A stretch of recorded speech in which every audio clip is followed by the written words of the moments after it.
I've been so moved and stimulated by both talks today. I don't know how you feel, but I feel that my mind is racing, and I'm thinking, well, how do I learn how to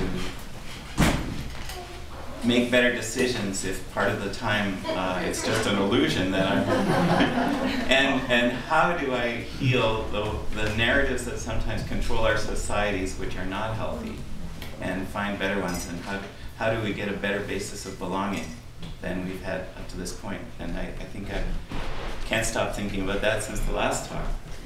And now Joel Mason's going to come and speak to us. And Joel's been a student here.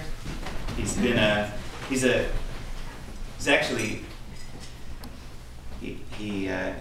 the child of a father who was a student here and a mother who worked here.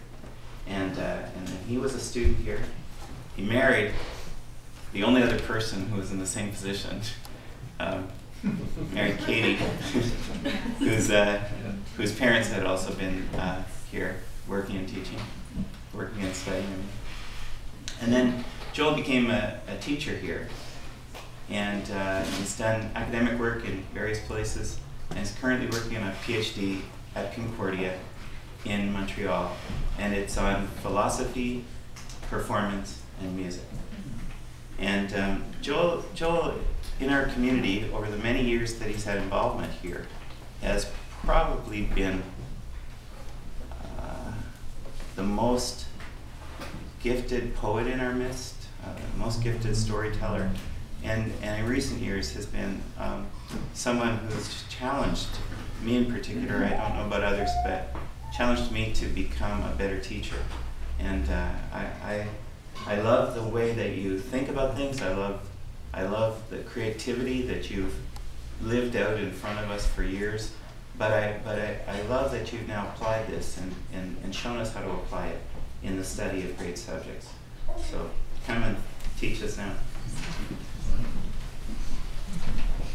Sweet. Thanks, Pete.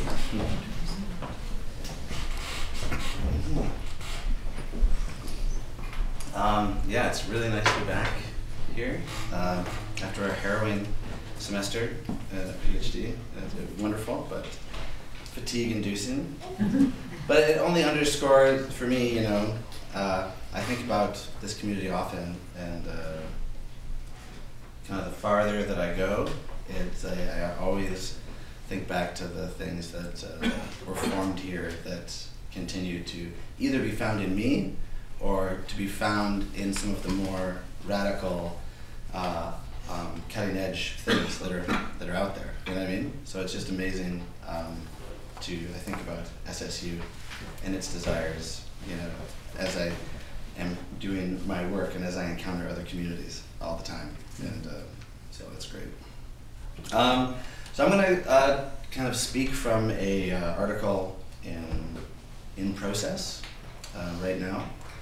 And yeah, so my work, and it's coming out of my work that is basically like what could performance, music, circus, I do stuff with circus in Montreal at the National Circus School, what could these modes of thinking, if they're taking as modes of thinking, what could they do to reframe the question of race and racism, especially in North America? I'm American, I'm a dual citizen also, and so I frame these questions mainly around whiteness and blackness, but as you'll see, whiteness and blackness are not such tight categories, and although they have their important differences, and blackness has its important difference as a category from like indigeneity, right? Which, it's not as clear to say, oh, well, blackness in Canada is just indigeneity. That's not true either, right? I mean, there's important black communities in Canada as well, but they're different. I was just at the first Black Lives Matter protest in Montreal that was in solidarity with the Black Lives Matter protest in Toronto, in which they set up tents to protest a police killing. And they invited the indigenous, some indigenous women to speak at the rally, in which and I loved how they worked around difference, you know, because they were like, we're here in solidarity with you, Black Lives Matter, but we also think it's important to say that this is on unceded land, right? You know, and everyone's like, yeah, you know, and then Black Lives Matter would get up and be like, and it's like, yes, we're in solidarity with you, but it's also important to note that for the Black community, these are different concerns than for the Indigenous community. So there's this kind of play, this kind of DJing of differences, you know, and so I'm really interested in whiteness. What is whiteness? And so that's what I'm going to talk a little bit about. The title, which I enjoyed writing, right? The Hidden Surpluses of Affect, Notes on Racialized Bodies, Global Anxieties, and Other Made-for-TV Movies. So just to start off, just might you know, make the text seem a bit more evocative for you. I'll just say, like, you know, by racialized bodies, I mean that the meaning of difference in value that we understand to ascribe to different ethnic, cultural, gender groups, right, is something that is post-personal, right? It's something that comes along after, right? But it feels naturalized. So they become racialized and then they just appear, right? White bodies appear more stable, Black bodies appear more fearful, Indigenous bodies appear less hireable, right? These kind of sociological categories that we almost track on the pre-perceptive. They're just there on the level of affect. Affect is just another way of saying feeling outside of bodies, not that originates inside you, but that is already flowing around, right? So if you walk into a place and you don't see any people, but you feel like an anxiety, and then you look over and there's people fighting, you didn't hear them or see them, but you felt them, right? That's affect. Global anxieties is just pointing to this moment right now, both in the national stage, you know, from like the primaries, you know, like this kind of strange feeling that Trump could be president, you know, or that Sanders could be president, or that the first woman could be president, but that she's also kind of maybe doesn't so much represent a womanist cause as a corporate cause. And then, of course, this is all backgrounded by intense international, like, xenophobia and violence. I was in Paris and Brussels the day after those attacks, and talk about a sense of an affect of anxiety. And I was someone who was very far from the center of that, you know, like, and yet walking through those train stations, getting from Frankfurt to Brussels the day after was scary for me as a white person, you know, because with a long beard, it was interesting to feel fear, you know, and because, you know, when we get afraid, you know, we get into this fight or flight, and you go, shh, and then so I could feel some people in the Austrian train station looking at me, and that was crazy. So, and the hidden surpluses of affect is just to say that everything that we think we perceive about a situation, the feeling in this room right now, there's more to it than that. It overspills, it's more complex. And so what are those things? How do we even speak about those things? So, awesome. Get rolling. So, in the 90s television show, Northern Exposure, who's seen that show? Great show, best show ever. A New York doctor named Joel Fleshman, best name ever, played by Rob Morrow, moves to a small Alaskan town of Sicily, performing his services as rural doctor for the money the state of Alaska fronted for his education. Through 6 seasons, he sits in turmoil, dreaming of Times Square and a good bagel of schmear, while also being slowly seduced by Sicily's people, its community, its belonging. In the 6th and final season, because of a salary standoff between Rob Morrow and the network, in which Morrow ended up scaling back his involvement, Joel's part was rewritten. In the 7th episode, Upriver, the scene opens with the reveal that Joel went upstream 2 weeks prior to deliver a baby in a small First Nations village and hasn't been seen or heard from since. Ed, a Métis filmmaker and one of the main supporting cast members in the show from its inception, is sent to retrieve Joel. The village, says Maurice, if you remember Maurice, he's the town's rich man, former astronaut. The village, Maurice says, is so far up the river that it is not even on the map. Remember that. Ed ventures upstream by canoe and finds Joel, a visibly changed man, living in the village, spearing fish and tanning pelts. Ed experiences a disquiet within himself, you know, in regards to his own native identity, as he watches a doctor from the Big Apple speak the language that he cannot speak, tan the hides that he does not know how to tan, and dry the salmon he does not know how to dry. Joel winds up there. He does not mean to stay. The course of the character Joel Fleshman had been interrupted, and the course of the show had been disrupted. What was left over was an epiphany, an impossible passage of a white, Western-educated doctor into a mystic community too far off the map and of too little importance to be on it. In the last episodes of the 6th season, there is a fluidity of identity that is destabilizing for the viewer. But this destabilization is also liberating. Joel, the unsatisfiable, insecure, controlling big city American, finally loses himself when he, instead of willing a dramatic divergence, is captured by a series of events that makes the choice for him. He ends up in a small native fishing village and immediately belongs, quite surreally, right? It's hard to imagine that being the case in some of the global anxieties of which we're a part. Ed, the Métis filmmaker, finds that he does not fit. The culture that had formed him in the only relatively larger town of Sicily removed him from his own native culture, while Joel arrives and belongs with no papers, no passport, no knowledge. So Joel Fleshman becomes lost when a new habit finds him, one that denaturalizes his whiteness, his body as representative image. And Ed is increasingly found by a white habit, changing the meaning of the image of his skin into a complex mixture of cage and wing. Here and throughout, I mean whiteness as an idea and not a skin color. And yet, we cannot so easily disestablish our skin's historical connection. Whiteness as idea is, like the show New Girl, no less white for having some black people in it. That's a good joke. The village where identities, like black and white identities, can be denaturalized is, right, off the map. It is a true outside. Here, the hidden surpluses of affect can roam free, attaching blackness to one person one minute and whiteness to the same person the next. Indigeneity to an event, right, that affects everyone in it, if we are these kind of malleable identities. Off the map, roads and movement patterns cannot be predetermined because there is no drawing of their vector to reference. There is just the rumor of tradition. Sacred shrines moved every year, seemingly on their own, right? Or perhaps their location has been misremembered, right? After all, there is no map. Which it is does not matter. What matters is that movement is possible outside of the map of whiteness.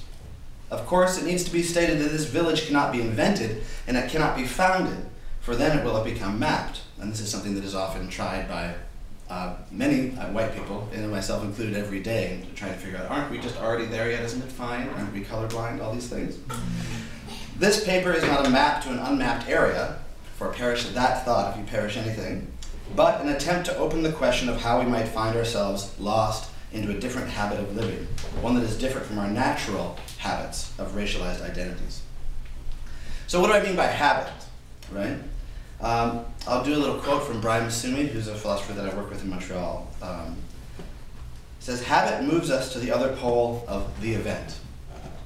And he just means kind of any happening by the event, right? So habit moves us from the enormity of the once-in-a-lifetime macro event to the micro events that are the stuff of everyday life.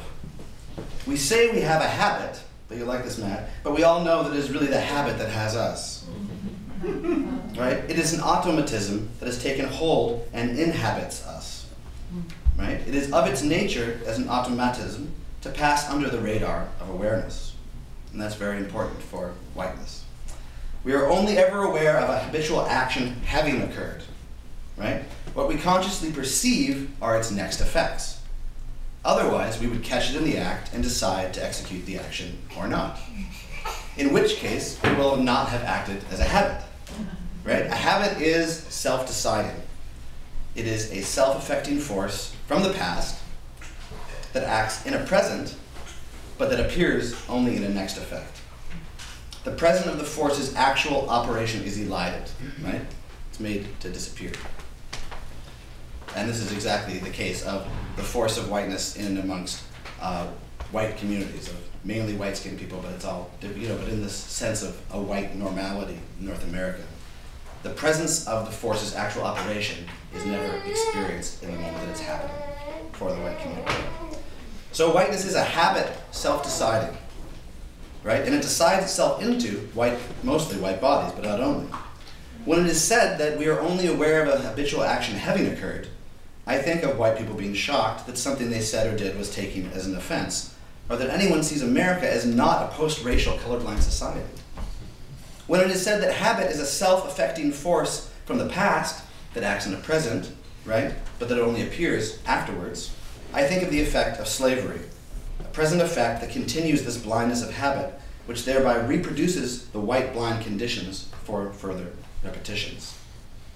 Then when it is said that the present of the force's actual operation is elided, I think of the bizarre media discourse which you might have seen, right, on white supremacy in America, the media's dubbing of the Baltimore protests after the killing of Freddie Gray as violent and barbaric, while mainly male sports riots are framed as boys will be boys and quote unquote getting a little out of hand.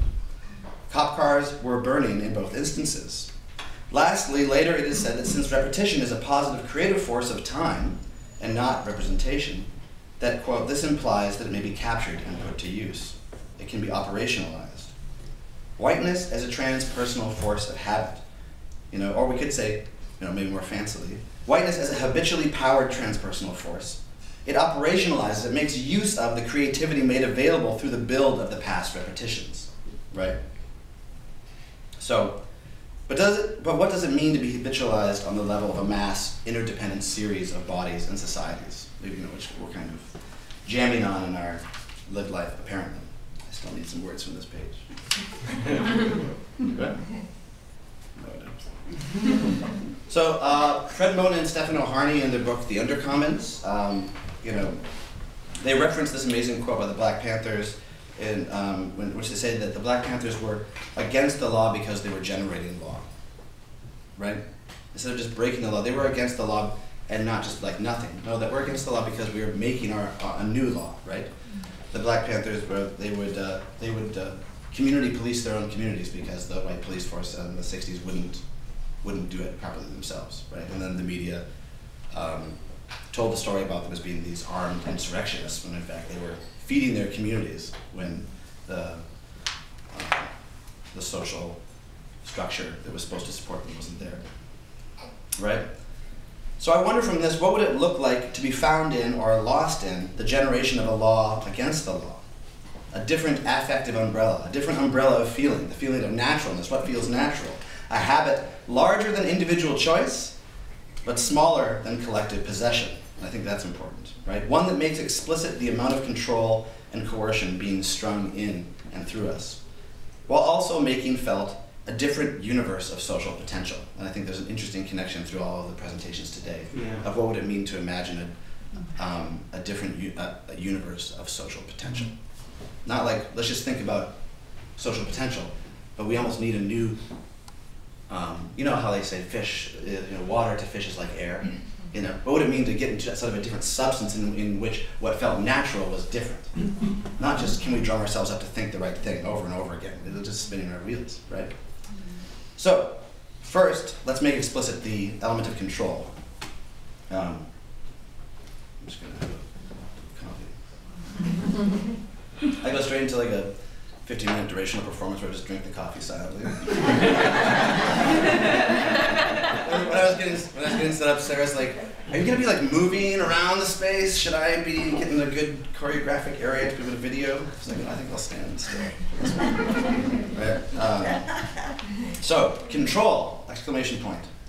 I'm just gonna paint a picture, which is not a more like a diagram rather than a relation of stats. And I'm going to paint the picture to search for a feeling of it together in this moment. So it's just kind of a working image, so feel free to play with it in your own mind and tweak it. Wires in a living marionette. You see that? In this fleshy marionette of constructed, racialized body, drugs need to be administered, because it's living, right, to cloak the pain of the wires moving through the body, right? And these are placed at different relative locations, and thus with different levels of actual and perceived subjectivity, right, or ability to self-direct. What is produced here is an affective environment of naturalization. And again, naturalization, in terms of the racialization of the body, right, is just that habit of a force, of a false feeling of naturalness, which we know and we use all the time. You know, and I think Matt makes a good point that how naturalness isn't always, naturalness gets us by quite well, right? We're like pretty sure the grocery store's there, pretty sure it's open between these hours, pretty sure they'll have some kind of cheese. I'm gonna buy that cheese, I'm gonna eat it by myself in my room. It's a certain kind of naturalness, right? But of course, the danger is that other things can feel natural when in fact they are constructed, not individually, but in through a whole working thing, and we become a part of it. So let us imagine those marionettes in a web, or maybe better, a pyramid, right? Wires coming down through the tops of their heads. Can you see it? You know? And up through the soles of their plastic painted on shoes. Let us imagine those wires going through the body and out the body, towards another body. For an incredible performance, arrange this web with the help of gravity and aesthetics, and something we might call how greed makes you stupid. For if you put one marionette on top, wires in, wires out to 3 marionettes below. Those 3 the same, wires in, wires out to now 9 below. Those 9 will reach 27 fleshy marionette bodies, all drugged up, with their apparent control. Maintain the aesthetic of the formation by simple localized incentive. I'm kind of dropping into like a doctor giving a prescription, right? To the marionette on top, there's the incentive of vast influence for one. I mean, there's a lot going on there, right? But like one flick of your wrist, one twist of your tail, and 3,000 bodies flop like fish. The power of the incentive, the lure of power, produces itself in the perfect quantity of power for each level of body. A beautiful gradation of color, like a sunset. Amway. This is a picture of systemic oppression, in which everyone except the very lowest flesh in the pyramid plays a part in the oppression of everyone underneath and in the aggrandization of everyone above them. And even the lowest operates with the agitation, where is it? And even the lowest operates with the agitation it can produce in the higher marionette levels by shaking itself grotesquely, ineffectively. And this is what amounts to the agency in the lowest levels, and we are seeing that in the Northern First Nations communities right now, right? In the social emergency there. This is their dance line, their endless opening night, playing now the naturalization of white feeling. The primacy of it, the reach of it is incredible, which is what got me into studying it. White feeling is the only trickle-down economics that ever worked, and it has worked terribly well in a utilitarian manner.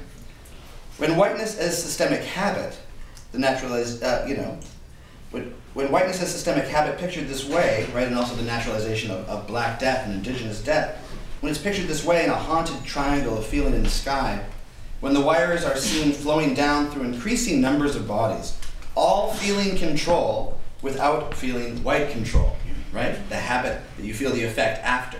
You don't feel it happening now. All feeling individual control, but they're not feeling the flow of the wires through them.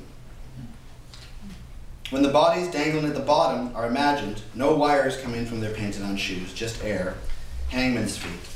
When you see that there are black bodies down there at the bottom, brown bodies, First Nations bodies, then trans bodies, queer bodies, and female medicalized bodies. When you see all that power coming down through these wires, the self-producing, re-inscribing bureaucratic aesthetics of oppression, because it is a kind of a beautiful design. That's what's terrible about it, right? It's compounding pressure down to those last bodies, right? Just like there's that gravity, right? It builds the pressure. When you see that, it becomes easier to see why any kind of liberational response, any kind of finding some kind of a different question in terms of this transpersonal habit of whiteness, that it must be at least somewhat anarchic. It must be off the map. There is no half response. The idea that there ever was a rational, measured response is itself a product of the genius of whiteness. And we call it in the United States the dream and specter of the middle class to come. Frowny emoticon face. I wrote that in there. Right? And I work in theater a lot, so I'll just say that, I'll just use an example, and I'll just keep my time on my, Yale Farber wrote a play called Melora, which is an adaptation of the Oresteia, the Greek tragedy. Have you guys read that? Some of it? Yeah, here and there. I've read, yeah. Yeah. Yale Farber's an amazing playwright, if you ever get a chance to see her stuff. So, but it's an adaptation, it brings together some different elements, right? She interrupts the Greek classic, by bringing in the Truth and Reconciliation Committee, which we've already talked about today, which is great, from South Africa. In the play, Electra's mother, in the adaptation, says near the end, in unending bondage to her past deeds, and to Electra's tenuous and unknowably potential forgiveness, Electra's mother says, "It is not written," which is a change of the line from the original. This is a significant departure. The structure of Greek tragedy and tales, right, demands a place where everything has been written and all has been tallied. The Greek form, whether we know it as such, is familiar to everyone, right? Because it forms every drama we experience in the West, both staged and lived and on TV and in movies, right? It is absolutely a naturalized form that we think this is how stories go, which is interesting. We're going to talk about stories later. I want to hear more about what you think about that. We know the name of this technique. It's called an end. The promise must be fulfilled. Catharsis must be drawn from the audience for the sake of a return to realpolitik. An end is the goal of white privilege education, a quick end to the discomfort unfairly deployed against whiteness with an attending pleasure of catharsis, right? A lot of these kind of things, which, I mean, they're not bad so much as they are, these links that you share, check your white privilege, do these things, they're good, they're fine. They're just at very, very beginning, and when they get treated as like the medicine itself, it doesn't play well for my friends that are very involved in some of these black activist movements. I'll say that anyway, right? Because it just doesn't do much, but it makes us feel better, and we'll get to white fragility in a little bit. So against this, Yale Farber and Melora allows her characters to realize an in-process universe in which neither the promise of a glorious end to the Truth and Reconciliation Committee, nor the fateful end of a world bent on inter-annihilation are true, because the Oresteia ends with just death and murder, right? And she's critiquing the Truth and Reconciliation Committee for too early closing the process, right? And saying, it's done, isn't it? That's good. She wants something a bit more anarchic, so I like her. For Farber, what is true is the process. And I'll say it this way, and this is very much in the kind of language of the lab of which I'm a part.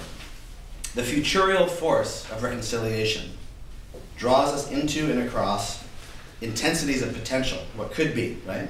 And partial social becoming, what's happening now, the surpluses, right? It draws us into those without ever touching down into monumentalization, which we say, this is the end, this is now, aren't we amazing? Without ever arriving home to an ending or closure. It is not written. So for this writer, this statement is a kind of a sigh of relief, even though it's kind of a chaotic, destabilized place. But it's not written which habits we may live by. It's maybe, because me and Matt have agreed for a long time in terms of agency and things like this. So I'm not saying it's easy. It's not saying, it's not written, so write whatever you want, in this kind of fictive neoliberal, I'll just be whoever I want. No. But, so it's within this sense of almost total control that's saying that there is a possibility, that it is not yet totally decided what our habits might be. That fills me with, not with hope, because hope is almost a habit of whiteness, right? And not finally with this despair, but with Farber and, and from the inspiration of people like the Black Panthers, with strength. An uncomfortable awareness of an alien habit, of an alien strength. An outside, an unmapped place where our bodies are not racialized, perhaps, right? I think of my son. I look at him and I think, you, my son, are strong. And I am right. Not because he will be bigger than other kids, or smarter, or sexier, or richer, though he'll be all those things, I know.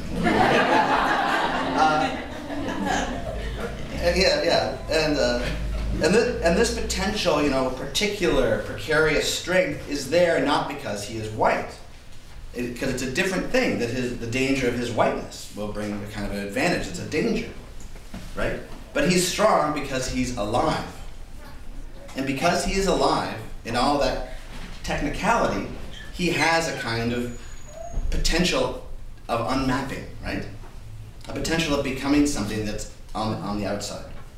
And I think I too am strong. It is not written what will become of us, what habits we might discover.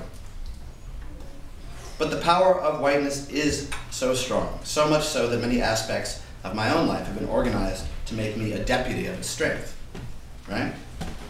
The habit of whiteness is betting against us, I would say. And yet, I'm strong in my potential to be strong, and my son is strong in this same way. But it's a future potential, it's an if. It's not a proclamation, it's not a monumentalization, right? The collective subjective flows in and amongst and is fed by a largely untapped and unrecognized resource of strength, the anarchic informal, the hidden surpluses of affect, right? What we have not recognized. It is hidden, but it does surface. What is that?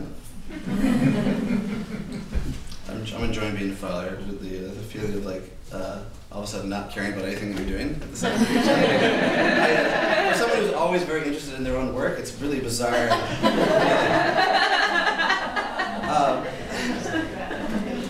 We talked about that if I had Maria up here, I would just be really feeling like you guys were really into everything I was saying. I'd be like,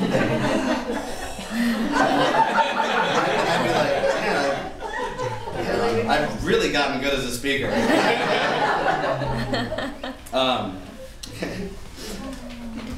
Right, so I think that some of this sense of an unmappable area that's speculative, right? We hope that it's there. But that it would send an affective tremor into white communities from underneath.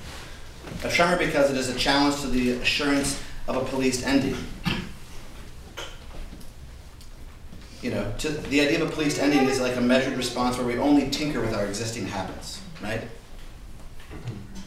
Not a message to come join a monument or a clarity as if the habit that got Joel Fleshman lost will also save this Joel in the same way, but a message that the anarchy is already within, and if responded to, it will look in retrospect like authentic self-care, right? Because you can only see the habit afterwards. We might look back at the habit that we discover and say, that looks like authentic self-care. That doesn't look like, you know, just trying to drive the knife in of the, you know, white guilt over and over again.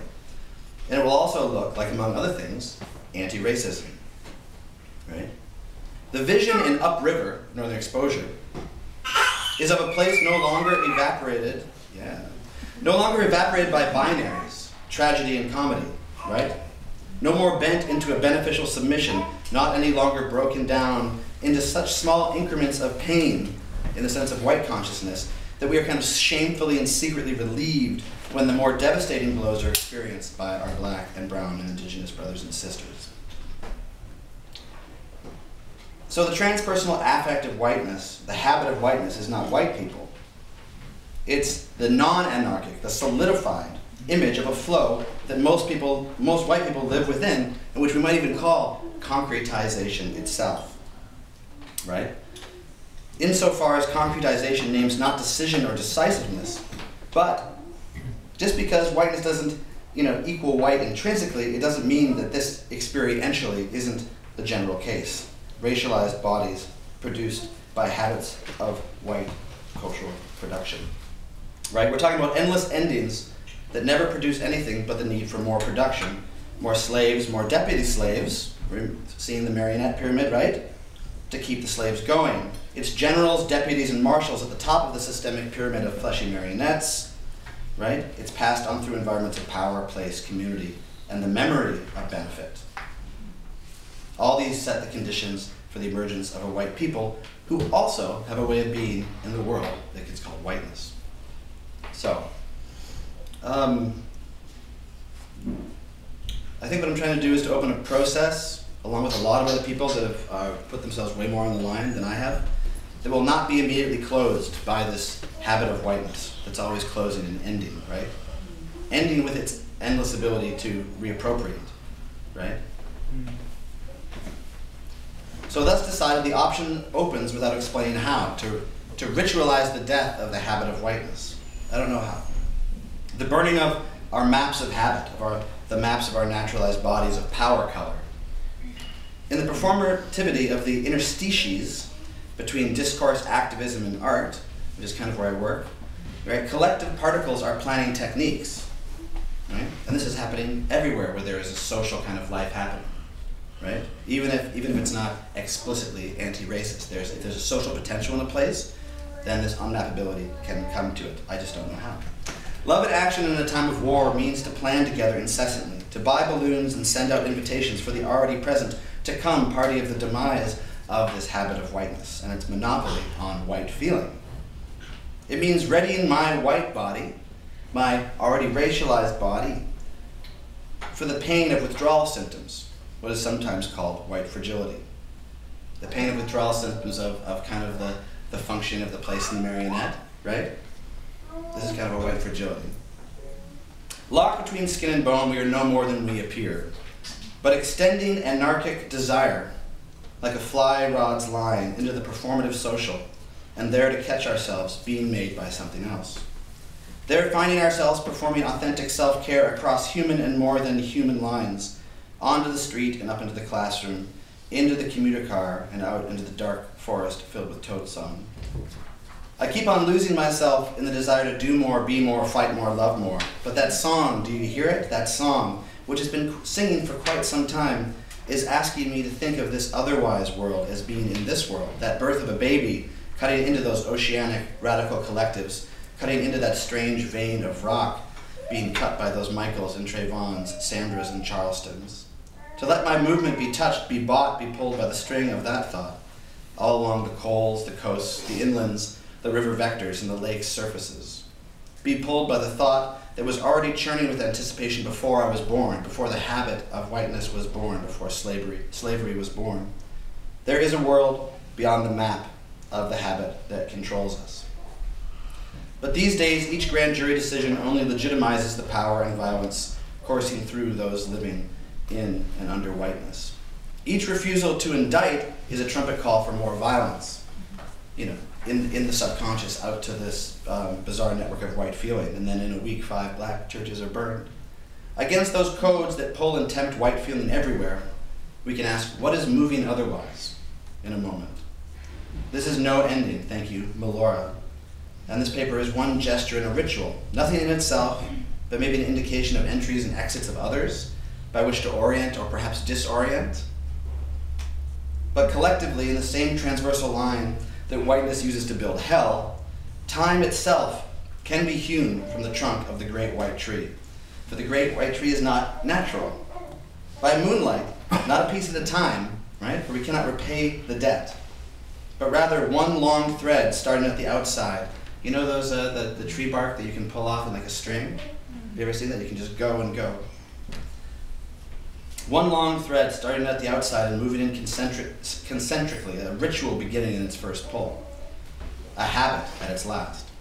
This thread is tended all the way down by diverse hosts hosting the never-dying anarchic informal, the outside, the unmapped, the social life of nothing, the potential in the leftover intensity, the surpluses of affect that whiteness does not yet know how to use, though it uses so much.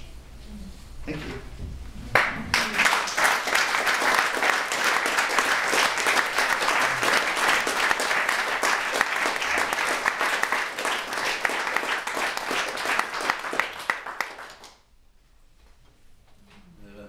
Uh-oh, guy in the tie. I'm sorry I didn't have a PowerPoint. Is that your question? No. No, okay. I was thinking about your joke about Moray and his strength, but how the joke turned on these other things that we probably still want. To be strong and sexy and all that stuff. And I think about it, as a dad, in this context of what you just said.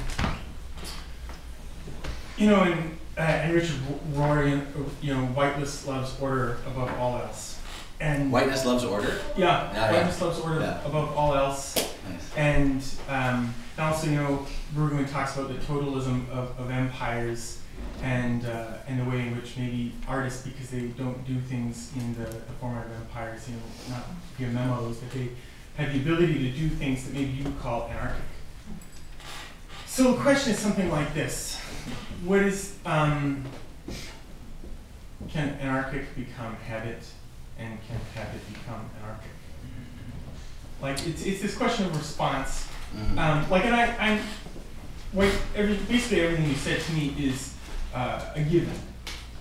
You know, and there's this diagnosis, but in the midst of your diagnosis is a desire, not quite a hope, but a hope sort of still that we might be able to have enough something to maybe have this anarchic unmet response. But in the light of this sort of like order-loving habit continuing, anarchic become habit and habit become anarchic. Yeah, I think that there's a romanticization of the artist and Bergman, you know, with a lot of people, as if like that there's not the same anarchic potential in like an accountant's numbering, you know, and I bring that up because I started off with actually just writing, be like, oh yeah, like contraposing, like the habit itself as a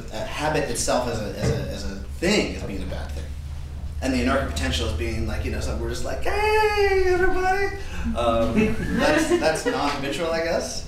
But in kind of writing and in working and in doing stuff, it's like you can't meet power with lack of power. You know, you have to meet power with a different power. And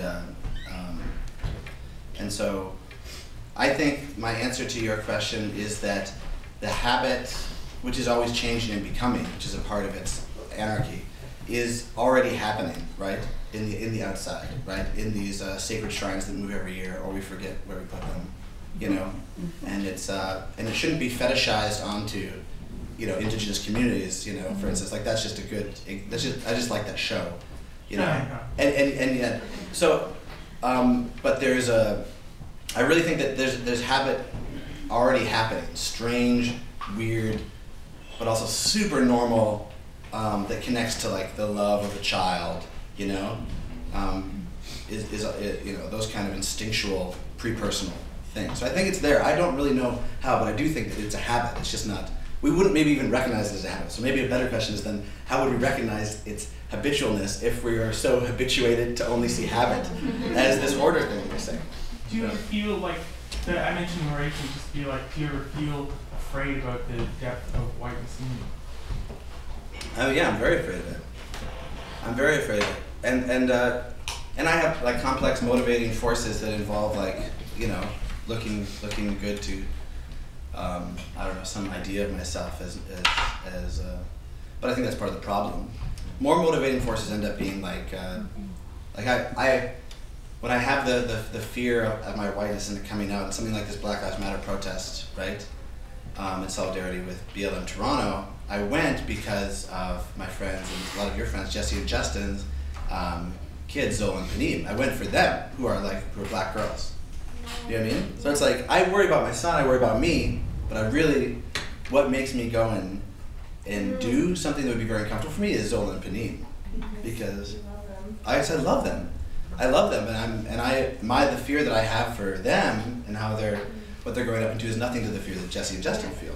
Yeah. So I mean, but then there's a relation between Murray and that too. But yeah. Anyway. Yeah, it's not the same for Murray.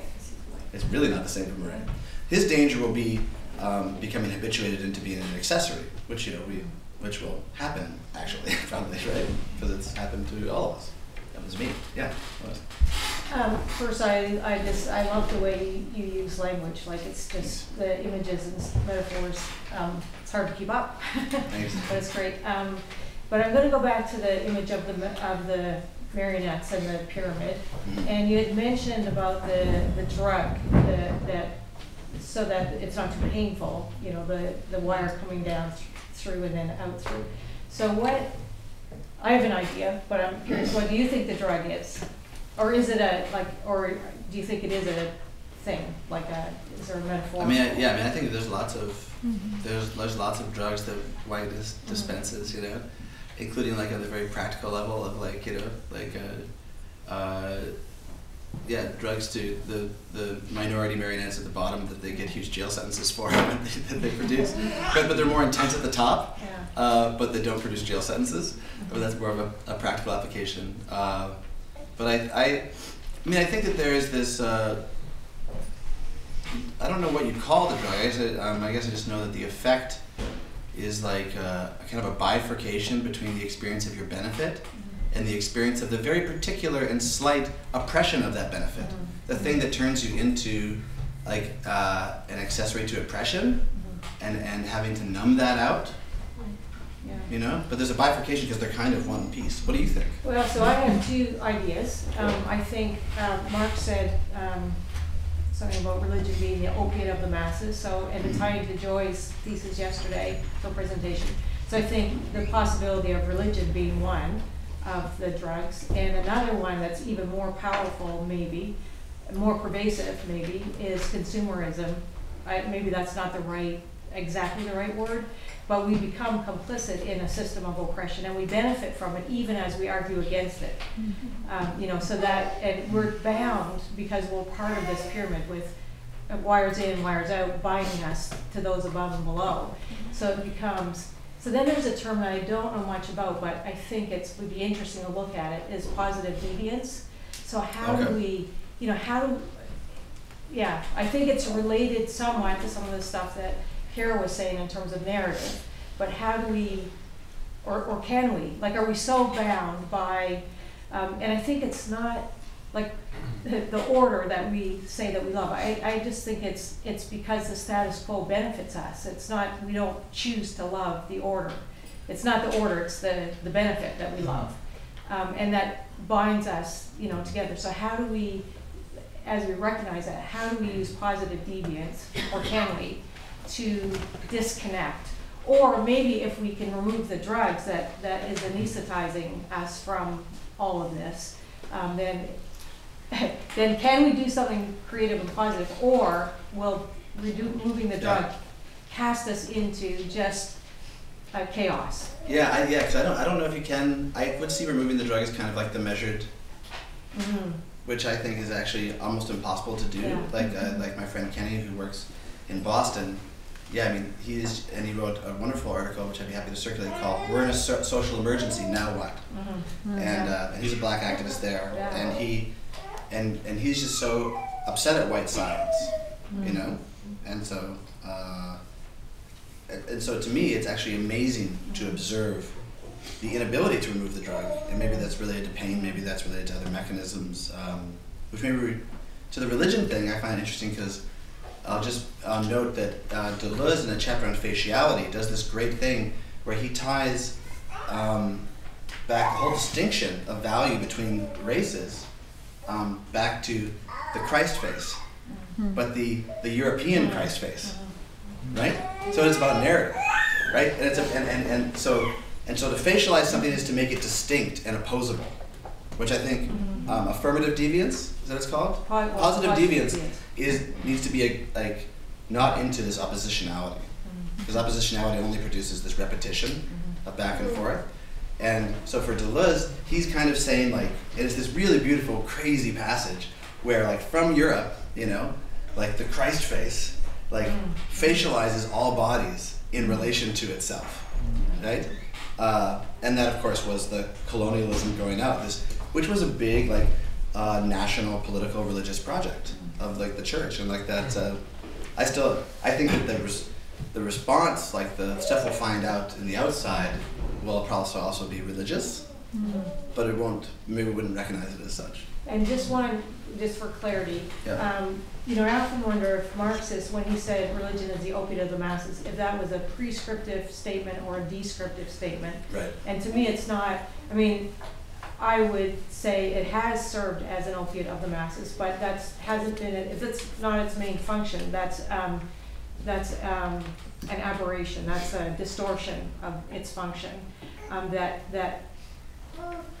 maybe this is where the positive deviance comes in, to reclaim a religion that isn't oppressive, that within, and Wolf would say, you know, in Exclusion and Embrace, and his new book, Flourishing, you know, that it's not less religion that we need, it's better religion, and I don't think that's the word he uses. Yeah, Wolf is, like, funny because I like him so much, and then he also seems like he's kind of a measured response kind of a person, and like, I kind of, any of, like, the radical, like, feminists or black activists that I work with, if I think they'd get pissed at me for saying something, I feel like I need to take a second. On that note, first of all, I agree, your language is beautiful. But thinking of media, which I always am, we did a course, Rebecca and I, this term, Modern History and Media, and our perception of history, particularly looking at the 20th century. And I've just been thinking about gatekeeping, you know, the way that the media is gatekeeping and choosing what comes in, what comes out, you know, who's at the table, who we see, and cultural representation. And I mean, you allude to this and talk about it explicitly a lot as well in your work, but I'm just thinking about how much we're also, the medicine or that, you know, that drug is also the cultural representation, that we are so accustomed to only seeing certain things around us, and that's part of the habit, right? Part of the habit is that everyone I see on TV, I can step into their shoes and very much relate, and vice versa. And that unless we change that, like unless part of that anarchy comes in the form of us acknowledging that there's a gatekeeper, not necessarily a body, but sort of that entity of gatekeeping. And I just wonder, you know, in your work, especially with performance, like, if you could speak a little more about how you see that effect, like changing that media, changing that gatekeeping, what gets in, and our intention. It's a two-way street. We have to intentionally choose to go look for it and participate in it, but also you know, the people higher up on that marionette level also affect what comes down, what trickles down, you know? So it's not so much a question as wanting to hear you talk about it for a second. Well, I think that there's so many things that what you think is like people. I think before the protest started after the killing of Michael Brown, I definitely was of the opinion that protest itself was a dead medium, and because it was so edited out of any kind of account that could be reached by a bunch of people via media. But then as that and Occupy and other these that continue to make insistent that one of the problems is the nature of whiteness to have a measured response. It'd be like, which is the response that a lot of times white people will say to black people when they have a response, but could you just settle down and say it in a more relaxed way? And, you know, and I think one of the things that Black Lives Matter has been so amazing at and so challenging for me, and so that I really learned from is that say no. Yeah. That's it. Yeah. There's no, oh, and let me explain to you why. Yeah. Oh, and let me give you some tools to learn about it. It's like, no, Google it. You know what I mean? This is like this, this is like this thing. I'm just like, okay, I'll Google it. And, so, anyways, I think that the sense that there is actually a life for collective becoming that is not represented back to us through the media. And that they can cover it or not. Like they don't cover Bernie Sanders, right? Yeah. They don't cover him at all. And he's just like, they don't cover us. That's all he says. He's like, they don't cover us. Anyway, what were we talking about? Yeah. And there's just thousands of people there. And right, so we can create our own collective meaning, and maybe that's part of what an outside constitutes, is something that is not so completely mapped back to us through an image. Yeah. Thanks. Probably. Yeah. Thanks. Thank you very much.